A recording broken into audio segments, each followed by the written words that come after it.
How about you? I'm Hank. Welcome to Hamiltonville Farm. I recently just got the new TYM T574 and the T224.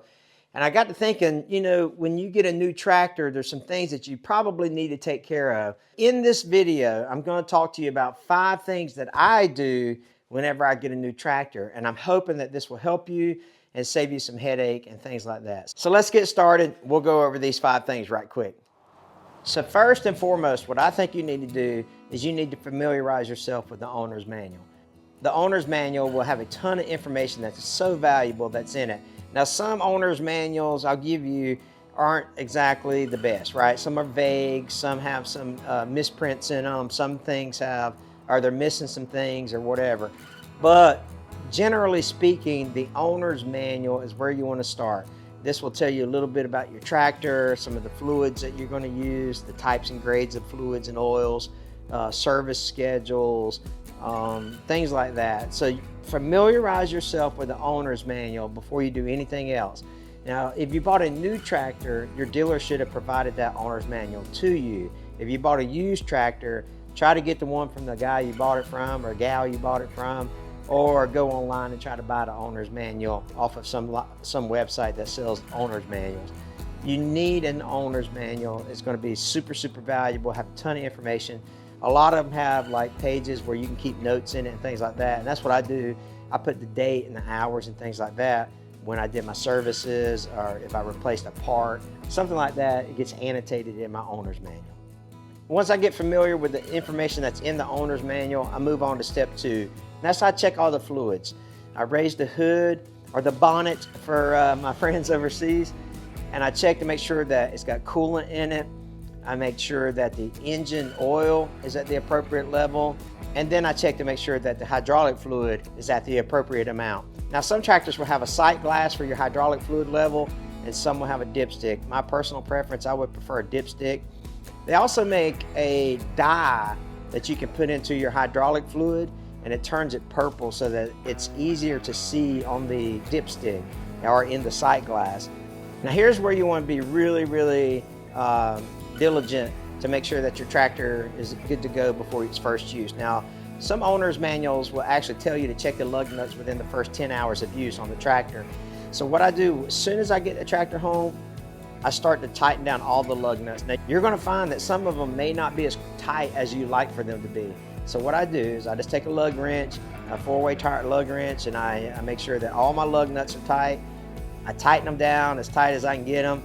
And then what I personally do is I like to take a paint pen, and I'll take that paint pen and I'll actually make a stripe across the lug nut onto the rim. And I do that just so that it's a quick visual inspection on whether or not those lug nuts back off and get loose, have potential to get loose, and then cause some warping in the rims, or even the tire fall off while you're working or whatever. Don't blame the manufacturer. Now, the dealers have the responsibility for the final torques. I mean, that's what they're supposed to do before they do their delivery inspection and all that stuff. But people are, humans make mistakes, and maybe they checked 3 out of the 4 lug nuts or whatever. Then the phone rang and they didn't get back to it. So people make mistakes. So it's not that big of a deal if you take the extra 5 minutes to go ahead and check the lug nuts before you get started. Now, what you also want to do while you're checking the lug nuts is go ahead and check those loader frame bolts and then the frame bolts that you can reach. Now, you can also take a paint pen and stripe across it as well from the bolt to the frame, and that will give you that quick visual inspection to see if those things are working themselves loose too. But just go ahead and check all those bolts and all that stuff, because new tractors, they have a tendency, the bolts and nuts and bolts and things like that have a tendency to get loose during the first 10 hours of use. So check all that stuff, and you should save yourself a lot of time, a lot of headache. So let's move on to the next step. Now, this next step, for me, because I live in the South, I'm going to use something that you may not use in different climates, and that is adding ballast to your tires. All right, in Florida, I'm going to use straight water. And people are going to be like, oh, you can't use water, it's going to rust your rims out. I'm 51 years old. This tractor, if I use this tractor for another 40 years, that puts me at 91 years old. I'm pretty sure that it'll take longer than that to rust the rims. I don't care. Will it rust the rims out? Probably. Will it take 100 years? Probably. So I don't care. But If you're a type person that you do care, which is fine, you can use rim guard or beet juice or antifreeze or windshield washer fluid, things like that, especially if you're going to live in climates where you have the potential to have freezing weather, then you need something that's not going to freeze. Now, we're not going to get those freezing temperatures here where I live, or even if it does go below freezing, it's going to stay there for a couple hours and then come back up to above freezing. So I don't worry about the water in my tires freezing. I don't worry about the water rusting the rims. If you have those concerns, use beet juice, use rim guard, use, like I said, windshield washer fluid, whatever. It's something that's not going to freeze or potentially rust your rims. But I choose to use water. The procedure for this is kind of simple. What you need to do, or this is the way I do it. There's 1,000 ways to skin a cat, right? But here's what I do. I take it and I put it on a jack. I raise the rear end up, and that way it takes the weight off the wheels, right? And the reason I want to do that is because once I let the air out of the tires, I don't want the potential for the bead to break. So if I have the weight off of it, it lessens that, it mitigates that, I guess you would say, so that the bead doesn't break on the tire. So once I've got the weight off of the tires, I'm going to pull that valve core out of it, and that's going to release all the air out of the tire. Once all the air is out of the tires, what you want to do next is you want to use one of these adapters.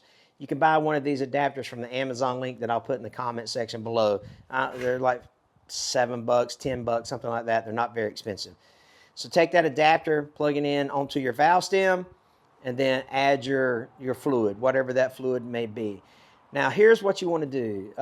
What you want to do is, as you're loading the tires with the fluid, and I'm just going to say water because that's what I use, but as you're loading the tire with water, what you're going to do is you can press this little button right here, and that will tell you if there's still air in the tire or if the water is, no kidding, already filled up the tire. It's going to take, depending on the size of the tire, it may take anywhere between 10 to 45 minutes to fill up your tires. Now, you're going to add a lot of weight too. It's going to add like 400 pounds per tire on a big tire. So, because that's what's water, 8 pounds a gallon, something like that.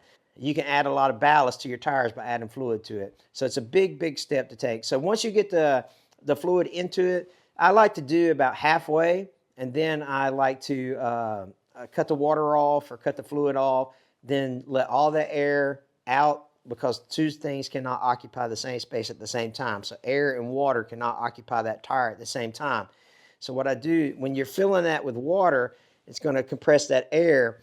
So I take that valve stem back off, let the air, so now I've got all that air coming back out of the tire, and then I plug it back up and fill it the rest of the way up with water. And that just allows more water to get into, or more fluid to get into your tire.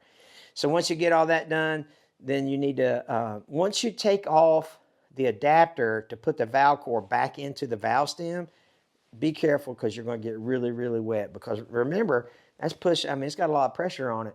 So you're going to take that adapter off, get ready to put your finger over the valve stem. So as soon as that adapter comes off, plug it up with your finger. Have the core readily available, because so you don't have to let go and then walk around the tractor and get the valve core or whatever. So have your core readily available. Take your core and then just move this finger, stick that core up in there and start twisting as fast as you can. You're going to get wet. There's just no way around it. You're going to get wet, all right? Well, there you have it. Those are the 5 steps that I do when I bring a new tractor home. I read step 1, read my owner's manual. Step 2, I check the fluid levels. Step 3, I check my lug nuts. Step 4, I check my loader frame and frame bolts. And step 5, I load my back tires.